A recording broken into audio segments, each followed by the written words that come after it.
Leti 70 tale nyuvesi yasekwaluseni namhla tithuleke incwadi yedikhalo kibo ke baphathi bale nyuvesi ngekusho kwemnumzane Lima Tsinana long acting secretary general walenhlangano yaleti 70 uchazile ukuthi nje indzaba lebakhathata kakhulu ngiyo indzaba lapho khona kukhishwa ke imali emiholweni yabo kepha ke ngaleke ebhangi ingafiki leyo mali bathi ke abasakhoni nekuboleka imali bachazile ukuthi ke indzaba yabo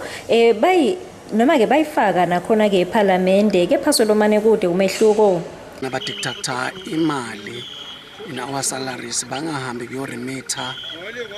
la kufanele ba remitte khona so si nangabe nje uyahola 10,000 bathathe maybe uyekhana 3,000 so 7,000 abakubhadalele bangakubhadalele kangangokuba nje letinye tindzawo sesilahlekelwe amapolisi nokunye asakhona besiboleka khona basakhona nje usichamuka university bavele bathi our next person asakhona ukusitha because university I remit so we want to appeal to the country itself the issue I see yokucala sike sayisa same petition lesinise eParliament. We're still waiting for a response from the Parliament kude nanyalo siyevo khulunywa ngebudget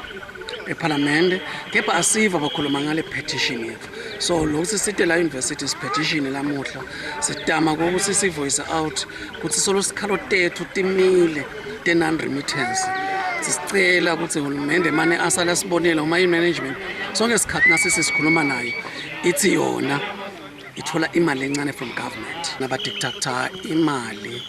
in our salaries bangahambi kuyo remitter la kufanele ba remitte khona so si nangabe nje uyahola 10,000 bathathe maybe uyekhana 3,000 so 7,000 abakubhadalele bangakubhadalele kangangokuba nje letinye tindzawo sesilahlekelwe amapolisi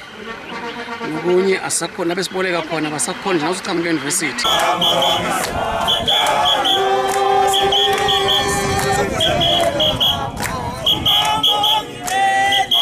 Leti 70 ke tale nyuvesi betikatse tigcweleke sonke ke sikolo tibhikisha tiyawuthula yona ke lencwadi yedikhalo kibo labaphathi nginonhlanhla Twilight indzaba eMswati channel Mathapha.